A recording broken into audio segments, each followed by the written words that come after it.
So I thought we'd start with a little icebreaker question. What's the coolest research you guys have heard about at Baylor?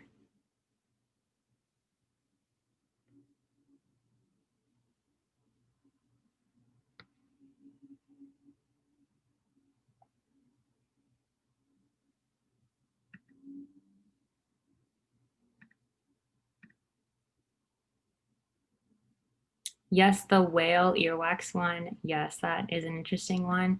That project is it's run by Dr. Yusenko and Dr. Trumbull. They both analyze whale earwax. Yeah, cool stuff. And I'm sure you guys will learn about other cool research through Burst. All right, so let's just get into it. There are three main categories of research. There's bench, translational, and clinical, and we'll go in depth about all three of them. But just to let you know, the majority of research labs and projects at Baylor do fall under the bench category. So if after hearing this presentation, you really like bench research and that's what you want to go into, then just know you have lots of opportunities to do that at Baylor. If you're leaning more towards translational or clinical, you might have to look for those opportunities like through summer internships or at other institutions. Baylor does have a few, but not a ton of those opportunities. So the first category is bench research. This is also called fundamental or basic science research. And the purpose of this type of research is to add to the body of scientific knowledge. It's to gain a greater understanding of the fundamentals of nature. And this type of work is usually performed without thought of practical ends or specific like targets or applications in mind. You're kind of just doing experiments to see what happens and learn more things and maybe come across something new. So there's no like human application at the end or like very specific goal that you're trying to apply your research to. And this is also the type of research you think about usually when you think of a typical lab. You work with a lot of techniques and instruments like this picture I have over here. You can also work with animals like mice, sometimes horses, fish, plants, that kind of stuff.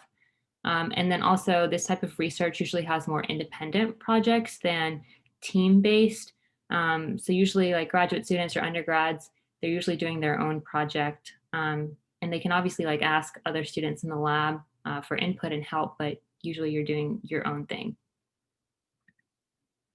And an example of this is Dr. Bellert's experimental physical chemistry lab here at Baylor. So on his website, I got this little description. He says he's measuring the kinetics and mechanisms of model photocatalytic systems. So essentially what that means is he's creating radical anions using lasers. So this picture on the left is actually a engineered setup that he actually has in his lab. So Dr. Bellert's lab created this. And somewhere in there is a laser, and he uses that to do research. So super cool stuff, and this is basic research. Another example is Dr. Pitt's mosquito biology lab. This is a picture from his website. And if you get a chance to ever tour his lab, he'll take you into this like little closet where he actually keeps all of the mosquitoes. So his lab sets up mosquito traps like all over Waco, and like every week or every few weeks they'll go look at the traps, gather all the mosquitoes, and then bring them back to their lab where they house them and perform different experiments on them. So he has this whole room just full of mosquitoes, or they're not flying around, they're in little cages. So it's more controlled, but really cool. And I think he also collaborates with other mosquito labs across the world. So I think like other labs maybe in Asia or Europe, other places that he doesn't have access to, they will capture mosquitoes there and then send them to Dr. Pitts' lab to analyze, or they'll do some of the analysis and then send the results to Dr. Pitts and that kind of thing. So a lot of collaboration can happen with this. So then the next category of research is translational research.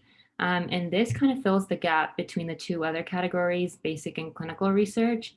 So the purpose of this type of research is to make discoveries that impact human health. So this definitely has a very specific target and application in mind, which is different than basic research. So literally you're trying to translate or move those basic science discoveries that you do like in basic research into practice. So with this, because you have a very large overarching goal, you usually need a lot of collaboration, multidisciplinary collaboration among labs, which is also different than a lot of the independent projects that go on in basic science research. So an example of this type of category is Dr. Romo's Organic Synthesis Lab, also known as his mini pharma group at Baylor. And he actually works with Dr. Tabi's Cancer Biology Lab. So here, you see that collaboration between two types of labs, and they're both working towards the same goal. So these two, they essentially are doing a pharmaceutical drug discovery for cancer.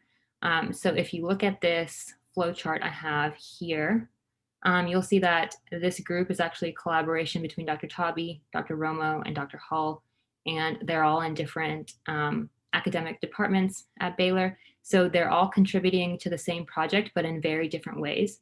So Dr. Tabi's lab, he's focusing on doing the biological assays because he has a cancer biology lab. And then Dr. Romo's lab is focused on the actual synthesis of the drugs and the chemicals that hopefully create a treatment for breast cancer. And then Dr. Hall does a lot of the computational chemistry. So he makes sure that the dosages are correct, that you have the right amounts of the chemicals in order to actually target the disease. So they all work together towards a common goal. Another example is Dr. Shaw's biochemistry lab.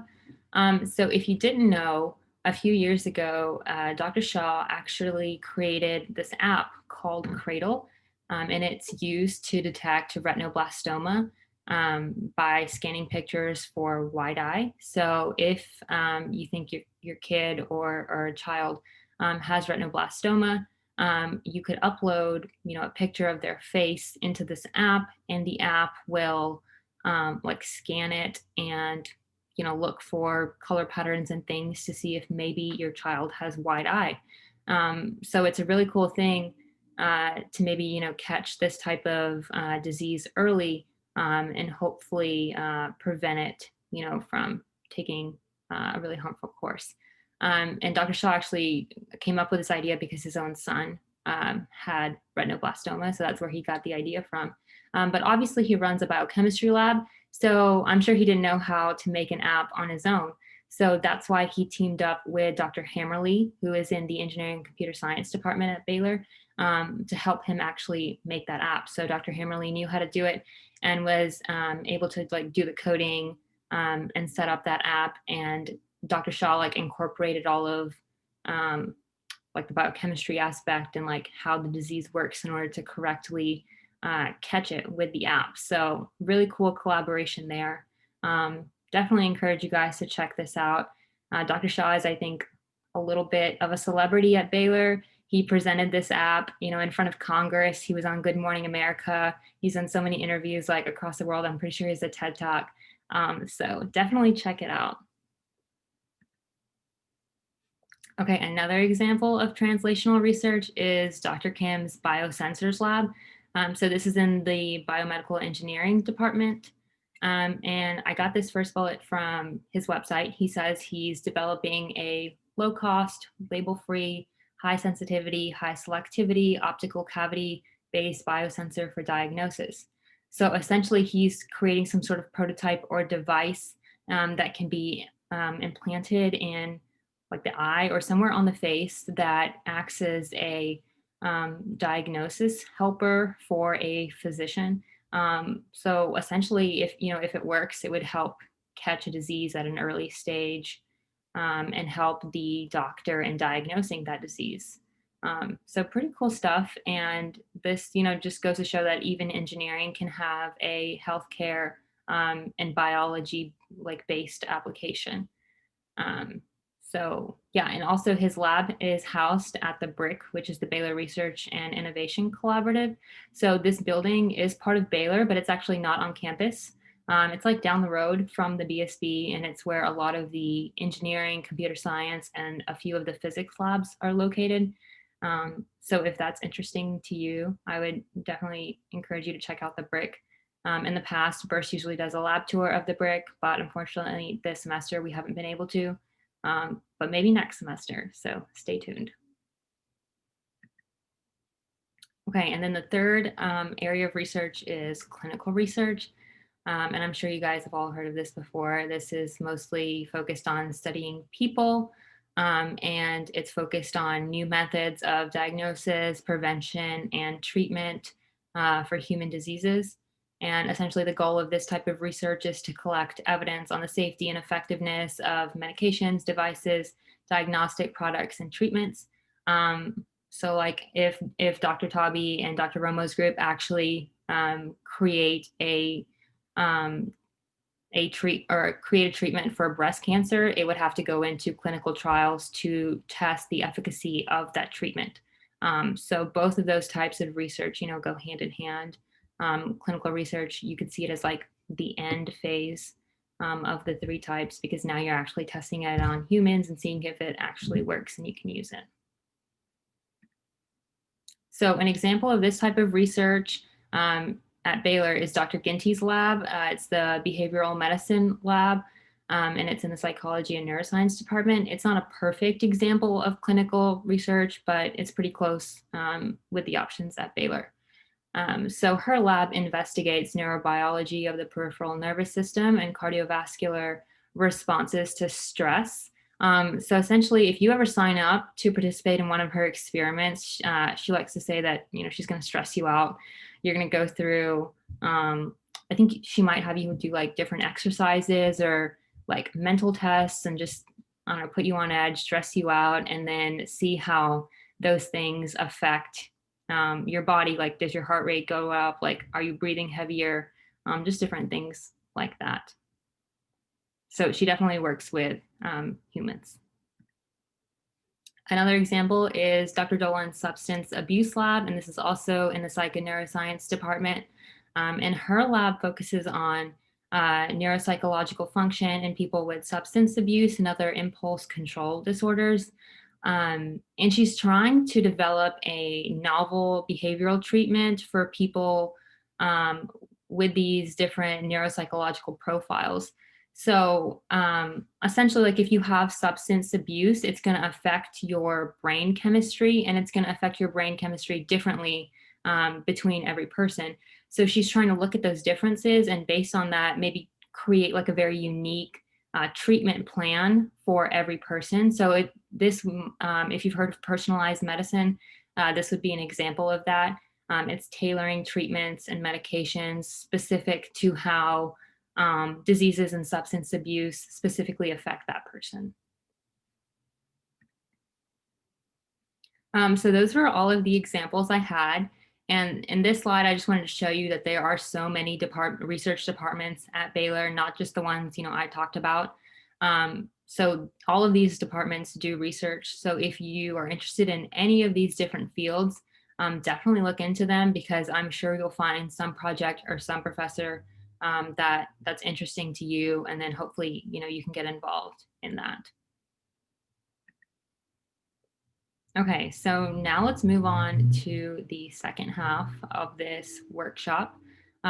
Let's talk about if research is right for you now that you kind of know the different types of research. Also, do you guys have any questions right now about anything I've talked about?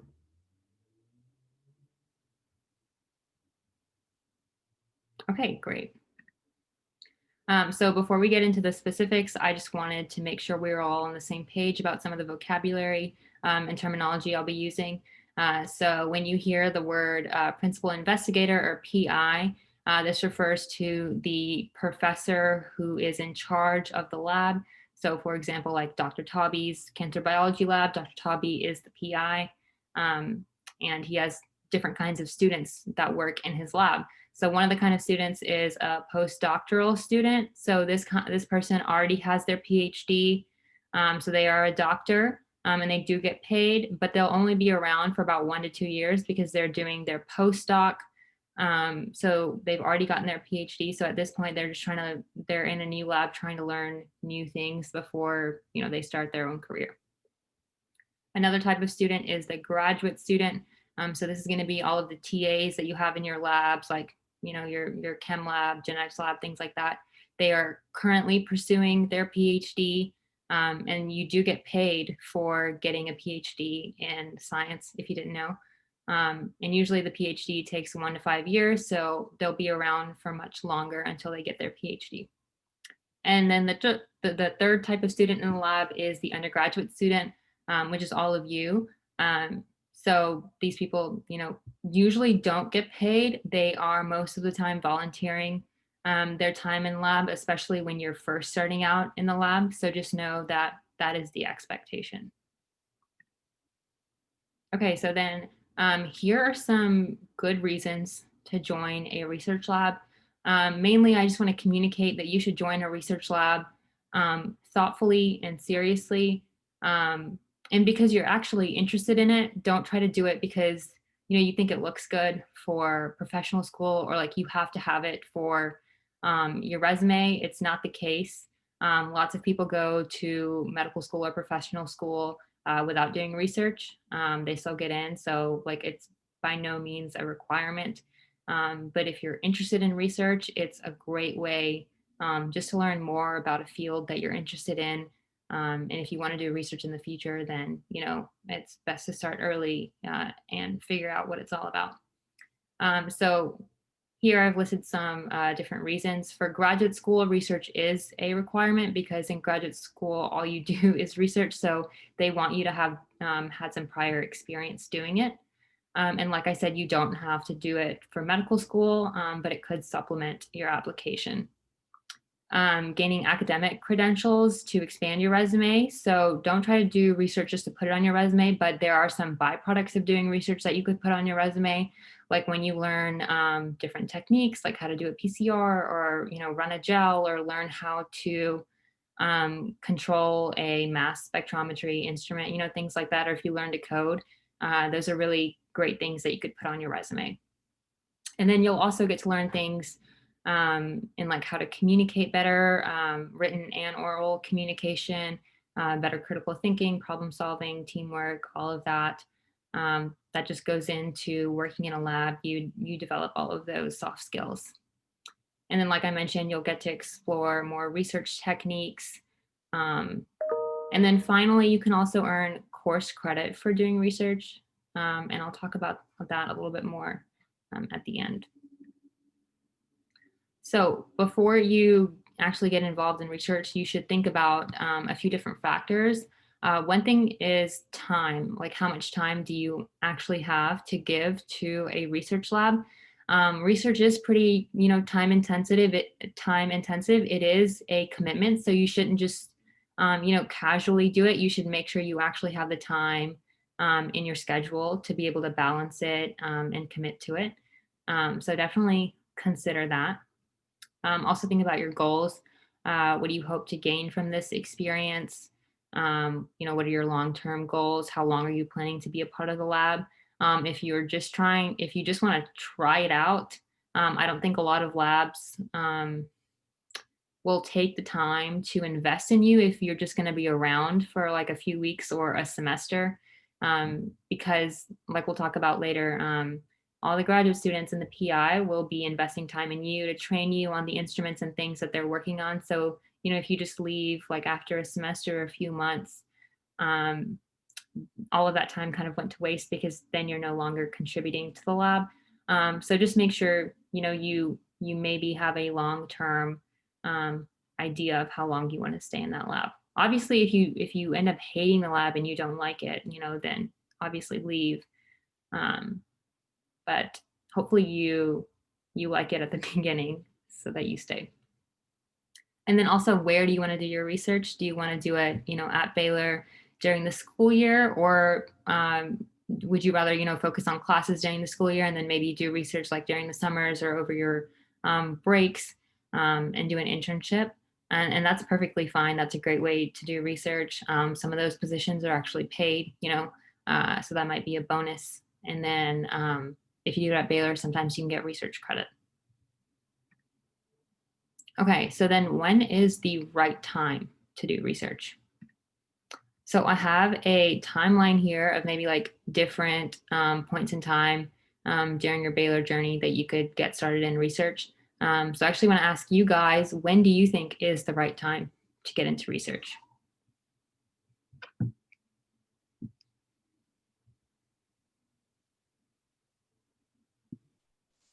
I would just say like whenever you feel like you have the time to dedicate to it, and then maybe after you get like a bit of experience in like science classes.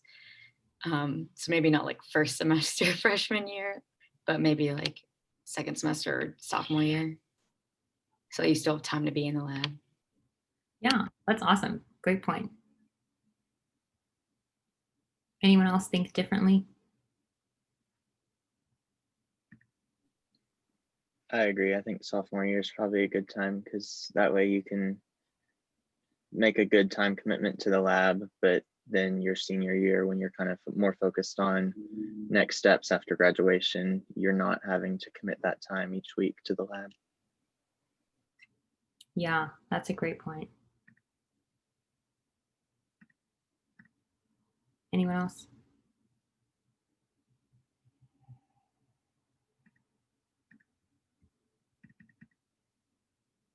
Okay, cool.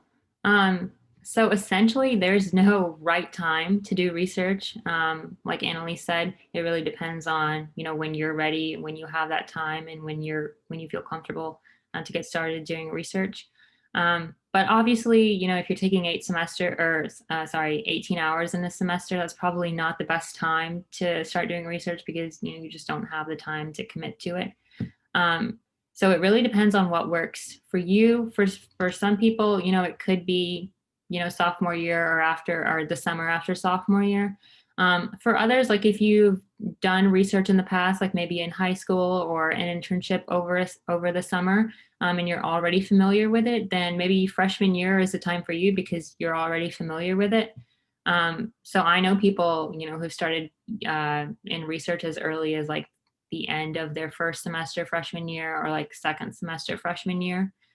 So, if you're fine with that, that totally works.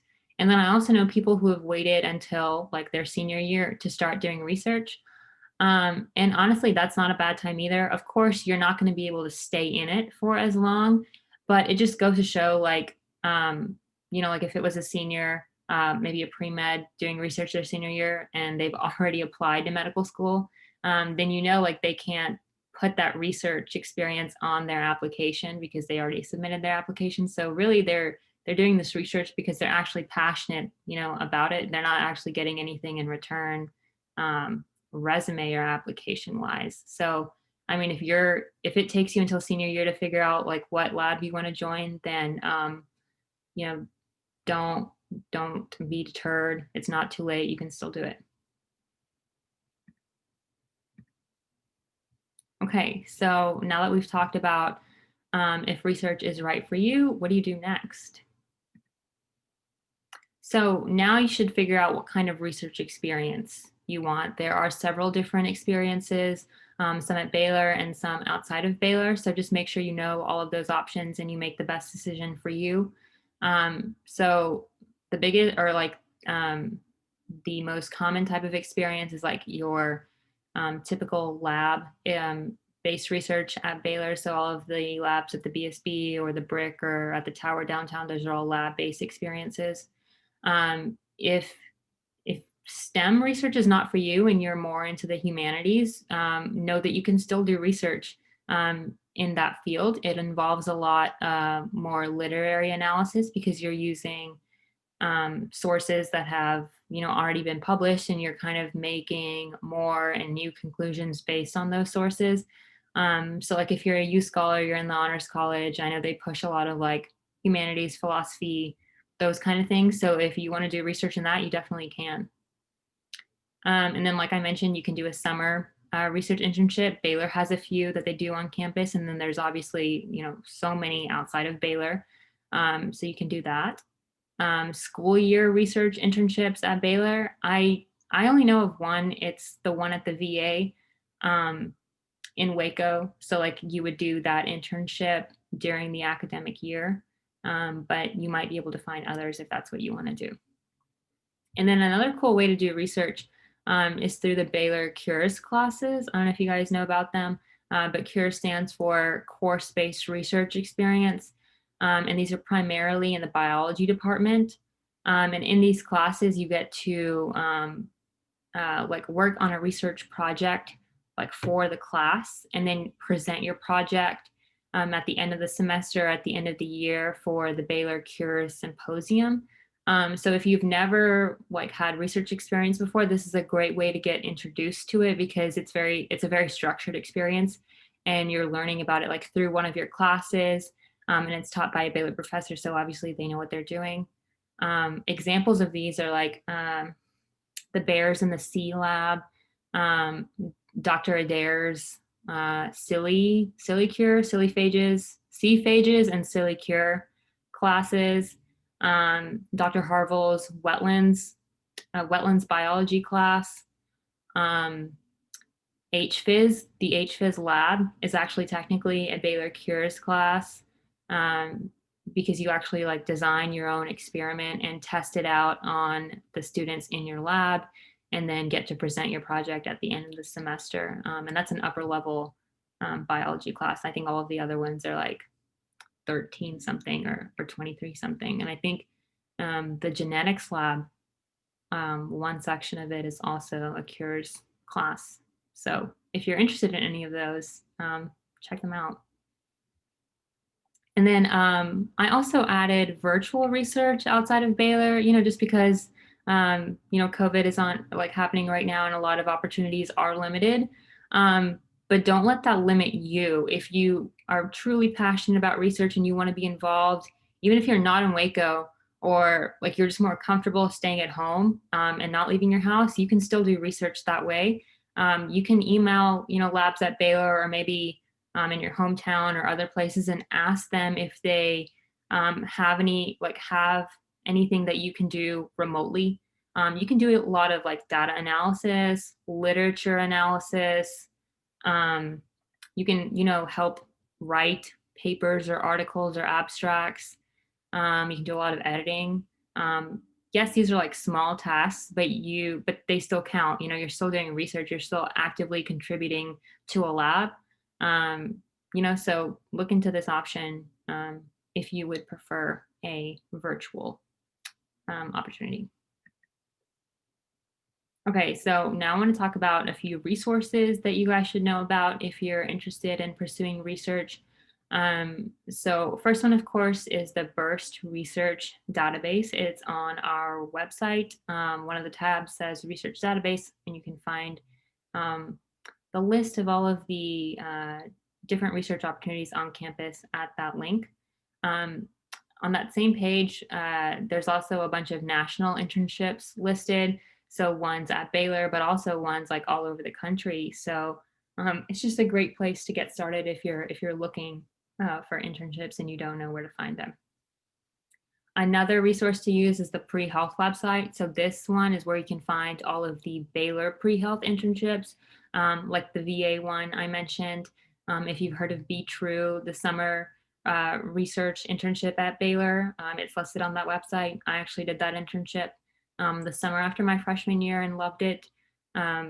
So check that out too. Another resource is the AAMC website. So if you're looking for more of a clinical research experience, I would go to that website just because it's produced by like the people who make the medical school application. So obviously they know a lot about the clinical internships and experiences that are available. And then if all else fails, just go with a Google search. Like if you have a very particular location that you want your internship or your experience to be in, like in your hometown or a major city, then just start with a Google search there. Like, you could do research internships in New York City, or something like that. So yeah, if you don't know where to start, just go with Google. Okay. So what area of research are you interested in? So now that we've talked about like some resources, let's talk about how to narrow down your interests. So first off, just know that you don't have to do research that is in your major's department. So like I'm a biochem major, so my department is chem and biochem, but I could go do research in biology or psychology or even engineering. There's no limitation as long as the professor of that lab is willing to take me on and I'm interested in that field, then I can do it. There's nothing stopping me. But if you really don't know like where to begin or how to narrow down your interests, think about what classes you've enjoyed the most. Like, do you really love learning about biology or chemistry or psychology or something else? Maybe you end up doing research in a field you've never even heard of. But just take that time to look at all of the different options in the different fields so that you're aware of all of the options so you can decide what's best for you. And then also figure out if you want a lab-based research experience or a scholarly research experience. So again, this is STEM versus humanities. There is a big difference in those two types of research. So just know which one you like more. And then if all else fails, think about what you're not interested in and try to do, a process of elimination. Are there classes that you really despise and don't want anything to do with? Then you can go ahead and eliminate those because then you probably won't like the research associated with those fields. Other great ways to, talk about like different research going on at Baylor is visiting office hours. All of your professors, I'm sure most of them know about, the different labs and the different types of research that are going on in their departments. I'm sure like their fellow professors are doing some of that research. So they're a great point of connection to get to know, and they'll tell you more about the research happening. Departmental websites are also a great resource. And on these websites, they'll list like the specific lab websites associated with that professor. So like if you go to the chem and biochem department's website, it'll list all of the research professors, and all of those research professors, like specific lab websites will be linked. So then you can go to that lab website and learn more about the projects that lab is working on, articles they've published, the people in that lab, things like that. So going along with that, Burst actually has its own professor database that's on the website under that same research database tab. So it lists the majority of the research professors at Baylor, and it's categorized by the different research departments. So it's a great resource because it lists all those professors all in one place. So you don't like have to go to each individual departmental website. You can start with Burst's database and then, figure out which department you like and then go to that department's website. And then another resource is Eureka, which I will talk about in a second. So let me just walk you through how to find that resource on the website. So I went to the Burst website, baylor.edu/Burst, and then there's this tab that says research database. There's a sub tab that says on-campus research, which is where all of the Baylor professors are listed by department.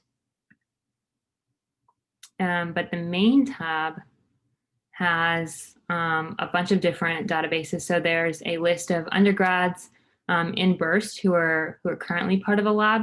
So, you can send them an email if you're interested in joining, their lab, and they can tell you more about it. We have some internship lists. The pre-health research internships are linked here. And then just some other national opportunities and scholarships. So just a really good, list of resources for you guys here. Okay, and then I mentioned Eureka. This is another like professor research database, and this was made by the Office of Undergraduate Research. It is a little bit outdated. It was made a few years ago, but you can still use it. It has, a lot of great information, like great descriptions about the different research labs.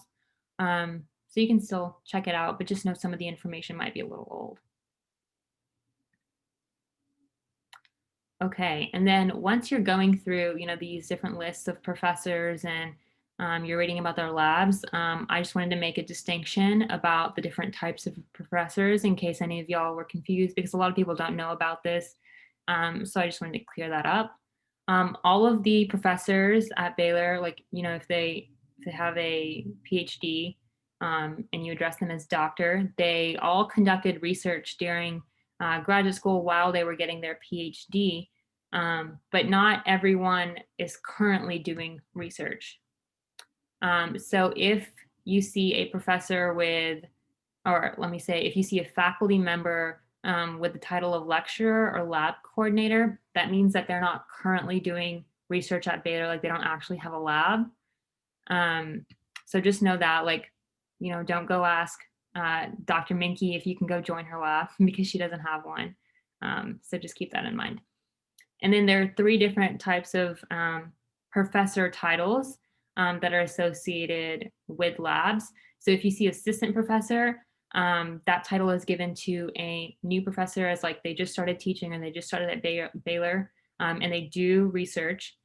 So they're usually setting up their lab. So it's a very new lab. And that has its pros and cons. Some good things is that that professor usually needs a lot of manpower. So, undergrads are a great resource to help them set up their lab. So you'll be able to, do a lot right away and learn a lot.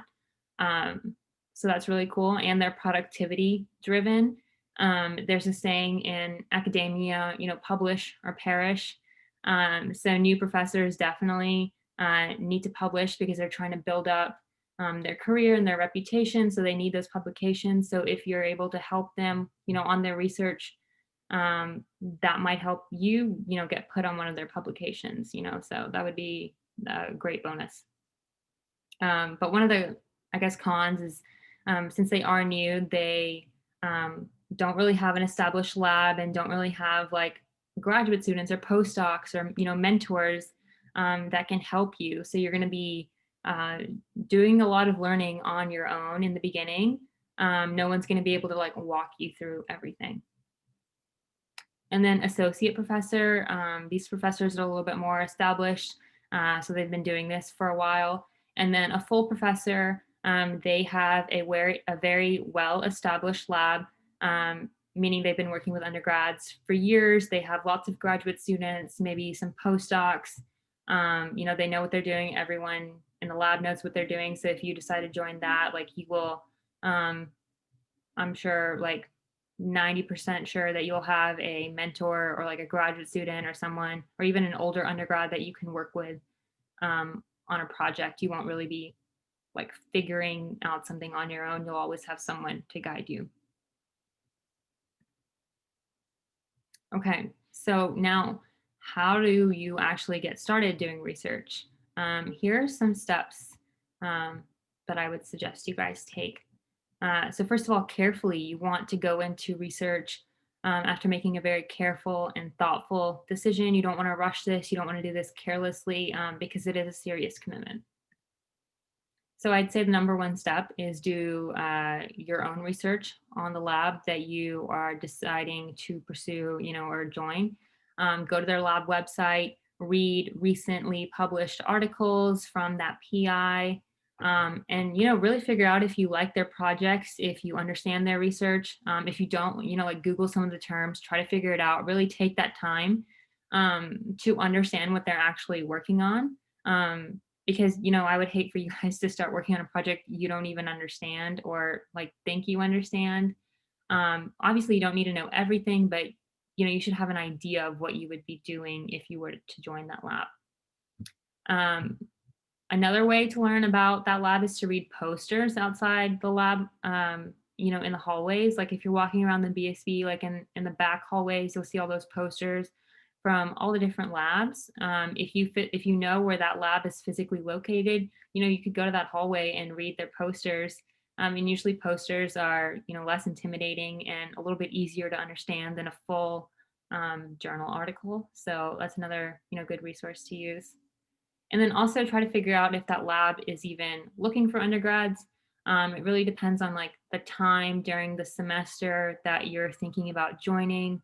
Some labs are, at full capacity, and other labs, always have like some spots open. So just make sure like if that's a good time to join that lab um, beforehand. And then does that lab have an application process? So this is actually not uniform across, the different departments or, across the university. It really depends on the PI and what their preference is and how they do things. So I know some labs that have a very like structured application, like you have to fill out the application, email it to the PI, you'll go through an interview. Um, it's like it's very structured, and then you'll get selected, or you'll get denied, and maybe you'll have to reapply, in a future semester. But then I also know other labs that don't have any application. You can just email that PI, communicate your interest in joining their lab, and if they have space, they'll be like, okay, great, you can join, come by and let's get started. So there's no uniformity, but just make sure the process for the specific lab that you're interested in. And then I think the second step is to reach out to an undergrad or a graduate student in that lab. And the purpose of this step is just to learn more about that lab, preferably from someone who has firsthand experience being in that lab. That's the best way to get an idea of what you would be doing and what your responsibilities would be if you were to join that lab. So try to find an undergrad or a grad student who's been in that lab for a while who can tell you, what they're doing. And then the third step, after you've done all this prior research, is then to contact the professor who runs the lab.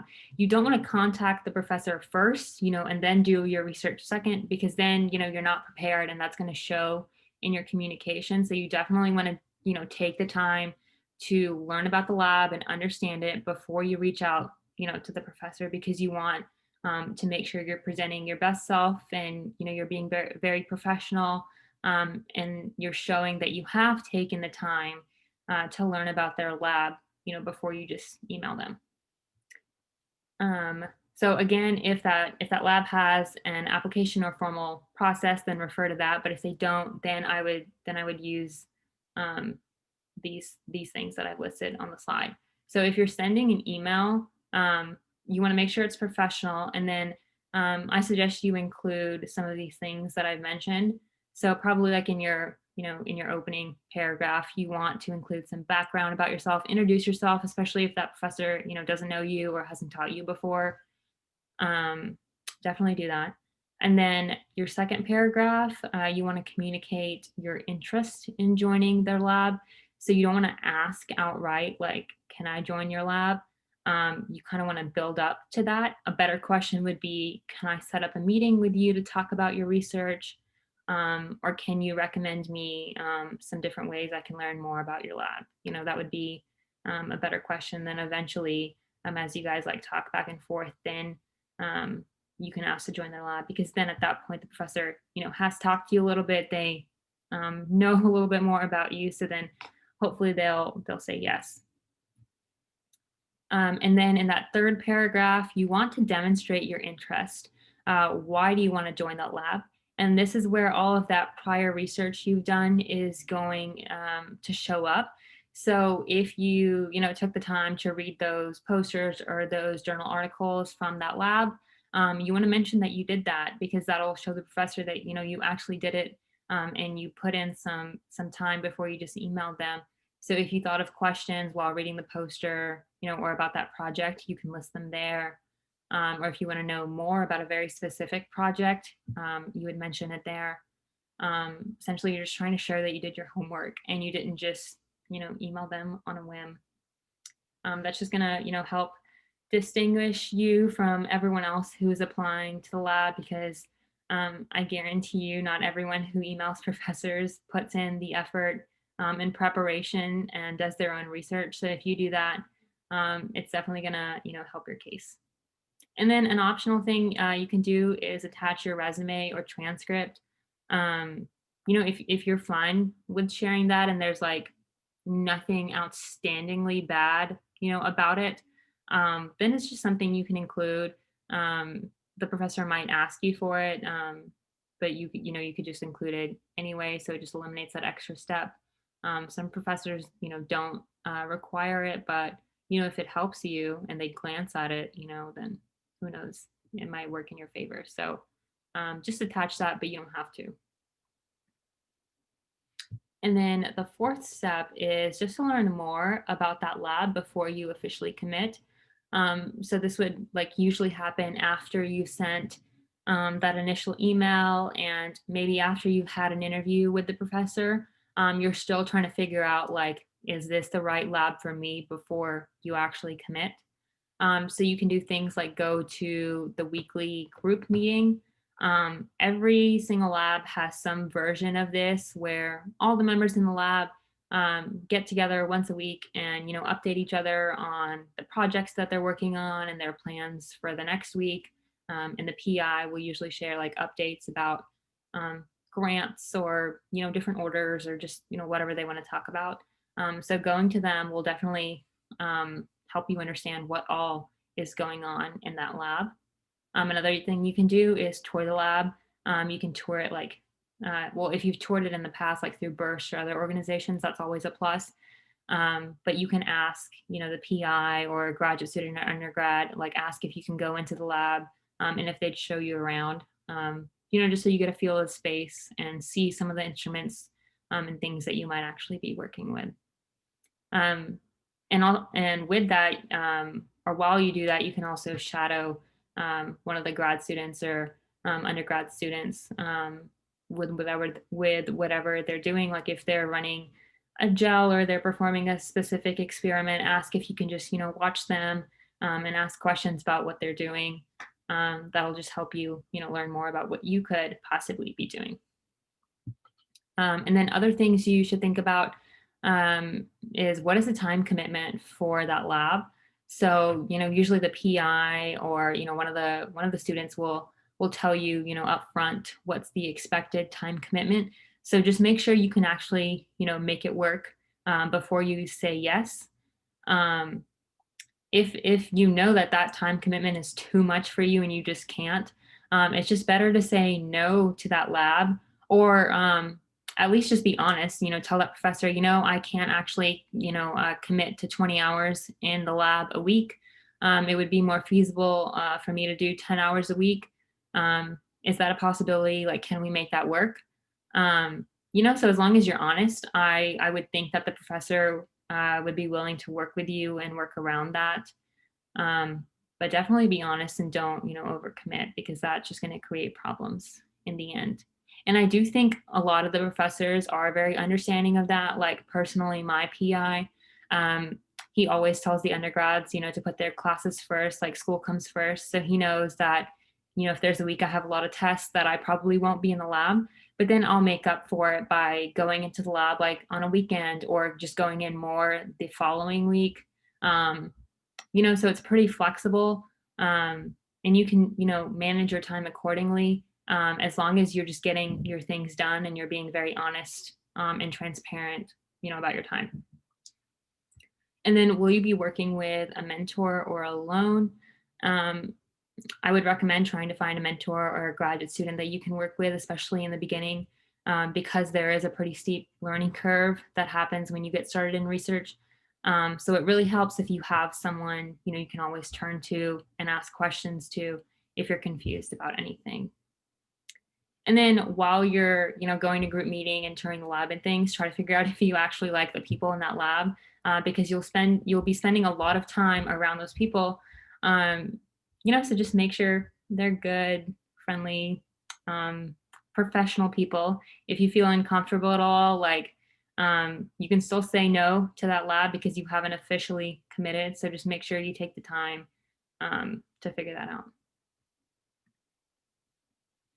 And then the last step is to honor your commitment. So after you say yes to a research lab, just remember that lab and those people are going to be investing a lot of time in you. So you just want to make sure you're being respectful of that and, honoring your commitment, meaning that you show up to lab and you do your tasks on time and you're meeting deadlines.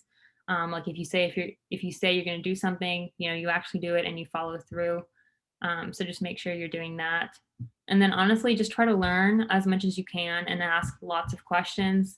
Undergrads are, pretty low on the totem pole of responsibility. Like your degree and your future is not dependent on your research going right. You're kind of just here to learn and gain this experience. So, make the most of it, learn as much as you can, ask questions, things like that. And then lastly, prioritize research. You're an undergrad, like you're not getting paid. No one's going to force you to come into lab. If you just stop going to meetings or, stop doing your tasks, that's going to tell the PI and the grad student or your mentors that, you're no longer interested and you're probably no longer a member of that lab. So they might look for other undergrads or stop relying on you because you're not showing up and no one's going to force you to show up. So prioritize research if that's something you're really passionate about. And then a final tip, don't get discouraged and stay determined. The first lab or first PI that you email might not say yes, or like they might not even be looking for undergrads. So don't get discouraged. I know people who have tried like 6 or 7 times before they join a lab.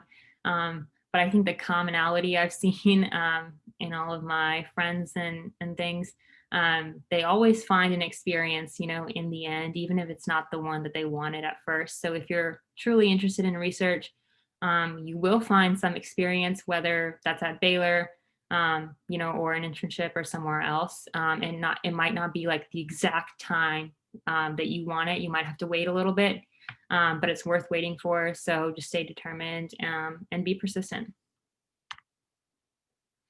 And then, so this link is the link to the Office of Undergraduate Research's website. It actually lists all of these steps that I just went over in my PowerPoint. You can find them on that website. And then if you want to know more about this topic, Dr. Klausmeyer, who's the director of undergraduate research, she made a video for us on the Burst YouTube a few months ago, talking about how to go about getting involved in research. So you can check that out too. And then the last thing I want to talk about is what you can gain from doing research. Like after you've done all this work trying to figure out what lab is right for you, and then you actually join the lab, what can you gain from it? So here are a few different things that you could gain. So I mentioned course credit. A lot of departments do this. So specifically, I'm in the Chem Biochem department. So I have taken research for course credit. So what it usually looks like on the transcript is like your department's prefix and then like some like 1 V98, 2 V98, 3 V98, 4 V98. And this V is variable hours, meaning you choose the number of hours you want to count for doing research. So for example, I could say like, I want to get 2 hours this semester for doing research. And essentially what that means, and this is the same way your classes are set up. So like if I want to do 2 hours, that translates to 3 hours for every hour of course credit that I have to be in lab. So like 2 times 3 is 6. So that means in a week, I need to be in the lab, 6 hours a week doing research on average for me to meet that like threshold of getting 2 course credit hours. And this kind of depends on your professor. Like some are really strict about this. If you're getting course credit a semester, like they want you to be in that lab that set amount of hours. Some are a little bit more flexible. Like, if 1 week you're really busy and can't do it, you can make up for it another week. But that's just the guideline. Like if you're doing 1 hour, then that's 3 hours you have to be in lab. That's just the guideline. Another thing you can gain, is money. You can get paid for doing research. Definitely don't expect that when you're a new undergrad getting started in research because you're still, learning and you don't really know how to do things on your own yet. But I think after you've been in the lab for a while and, you've shown that you're competent doing the techniques and experiments on your own, and you're being productive, and you might even have as much productivity as some of the grad students, then I think at that point you could make a good case for yourself to your PI to get paid. I don't think PIs, will ask you, do you want to get paid? But I think if you've been in that lab for a while and you think you deserve it, then I would, very politely and very thoughtfully make that argument to your professor, and see what they think. If they have the money for it, like if they have a good budget, maybe some grant money that they can pay you with, then maybe they might actually follow through. But sometimes if you ask a professor, but their lab is just low on funds, they just might not be able to actually pay you. So just keep that in mind. But another way to get paid is through paid, internships. A lot of the internships have stipends, or they'll pay for your living expenses. Personally, I know Be True gives a really great stipend, and it covers like all of your housing and meals for the summer that you live in Waco. So yeah, that's a great setup. And then another thing you can do with research is write a thesis through the honors program. So if you're like, I'm doing research and I really want something of my own to show for it, a thesis is a great way to do that because it's entirely written by you. Your PI is like co-authored on that, but like all of it is done by you. All of the data was gathered by you, so it's just a cool thing to show for your time doing research at Baylor. And you can do it through the honors program. So even if you're not like currently an honors student, you can actually still join. You can join at the end of your sophomore year, and then you'll complete like the thesis requirements and some of those upper level honors program requirements during your junior and senior year. And I actually did this. Like I started doing research the summer after my freshman year, and then like throughout my sophomore year, I was like, this is amazing. I love this. I really want to write a thesis. So at the end of my sophomore year, I talked to the honors college professors. I was like, I want to join. And they have that like plan, or like that time that you can join the honors college for this specific reason for people who do research, and then they decide to write a thesis. So if you're interested in that, know that that is still an option. It's not too late to join the honors program. And then you can also publish and present the research you do at conferences. So I'm sure you guys all know about Scientia, produced by Burst. You can publish your own article or your own abstract, and it will be featured in Scientia. You can also like do oral presentations at conference, like RID we just had a few weeks ago. I'm sure you guys saw those student presenters. They all do research. Once you start doing research, you can present at things like that. You can also present in the spring at Ursa Scholars Week, as well as so many different undergraduate conferences, across Texas and across the US. I've gotten to go to so many like in the past few years, presenting my research. And it's just such a cool way to get to know, other college students who are doing research just like you, and even like talk to established scientists in your field. It's just, a great thing to be able to do. And then the last thing you can gain is critical thinking and analysis skills. So, by doing research, you'll be doing a lot of reading, especially of like dense academic articles.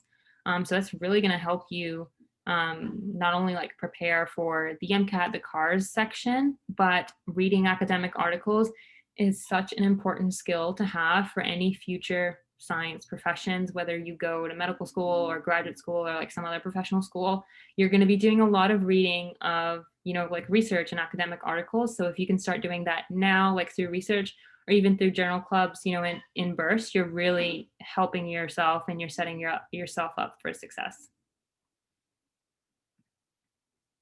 Okay, sorry, I sped through that last part. I know it's 7:02, we're a little bit over time, but do you guys have any questions?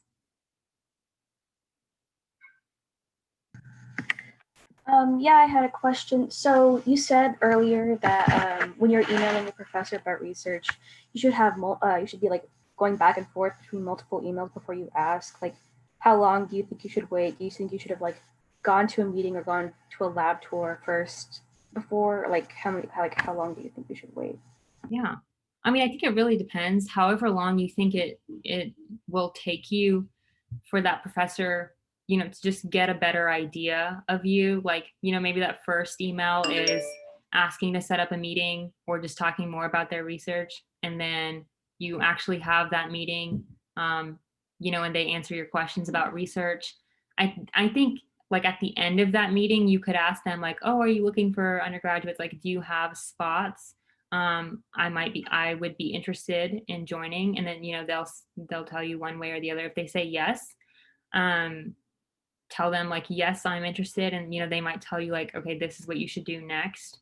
Or they just say like, yeah, like I'd love to have you. But don't like tell you anything specifically. Then at that point, I would follow up with them with an email and be like, I loved our conversation. Um, you mentioned that you have spots open for your lab. Like I would love to, come in and take a lab tour or shadow some of the undergrads and, start working on a project, with you. So it really depends on how long you think it takes for the professor to get to know you, and say yes. Does that help? Did I answer your question? Yes, thank you so much. Okay. Yeah. I just had a question. What's like the average amount of hours per week that like most labs call for, if there is one? Mhm. I mean, I think an average would be like 10 hours per week, like 2 hours a day.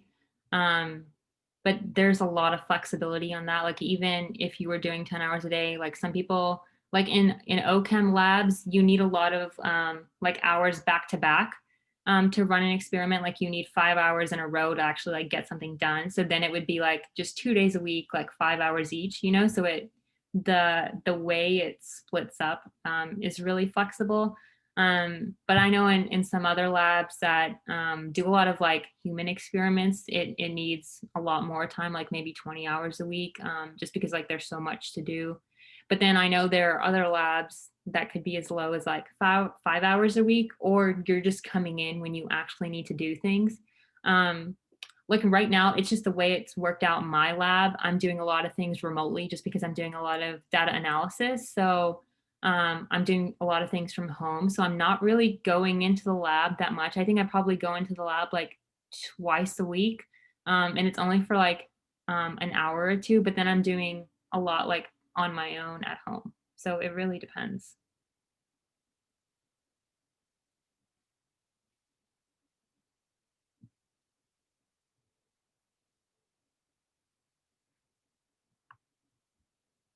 Any other questions?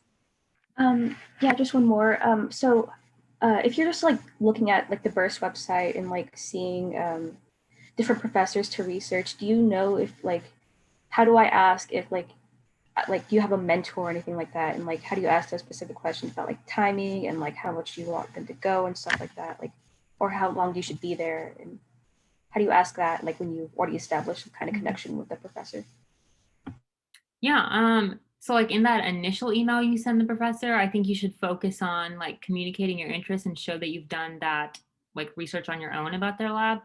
And then in that meeting that you actually have with them, or maybe, some professors, won't do a meeting, you'll just be like emailing a lot back and forth, but like either in that email or in that meeting, I would ask those questions, like once you're talking to that professor, like address all the research questions first, and then if they have spots open for undergrads, just ask them like, what is the average time commitment?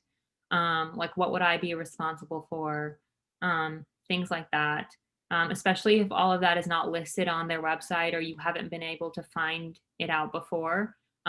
Definitely just ask them that, but like don't let that be the first thing you ask them, because you want them to get to know you and like the fact that you've done your own research about their lab first, and then like as you're building that relationship, then ask them those questions. Okay, thank you. I had a quick question about like the time commitment thing. So if you're, I don't know how to ask, I guess, how many class hours do you think is a good amount to take if you're also trying to do research where you're going to have to be in the lab for 10 or 20 hours each week? Are you asking me like how many hours of classes you should take, or like course credit for research? like how many other classes, how many hours is too many to also do research? Mhm. I mean, it really depends on you and what type of classes you're taking. Like, if you're taking 15 hours, but all of those hours are from like really hard, STEM classes, um, then that's probably, like taking a lot of space, in your mind, and you probably feel like stressed, or, just like you are very busy with your school. So you might not have additional time to focus on research. Um, so even though you're taking fewer hours, those are harder classes that probably need more, time. So that might not be the best time to get started in research. But then, like on the flip side, you could be taking like 17 hours, but you like might only have one or two hard classes, and everything else is like gen ed or lifetime fitness. And then that might be a good time to do research because you have more time. So there's no like minimum or like set number of hours, like a good guideline. It really depends on the types of classes and how much time they're going to take from you, like studying and, being able to make a good grade in them.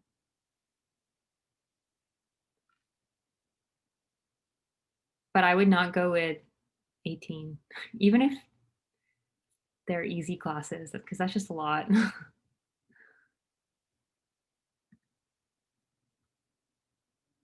Any other final questions? Okay, if you guys think of more, you're welcome to email me, and I can get back to you that way.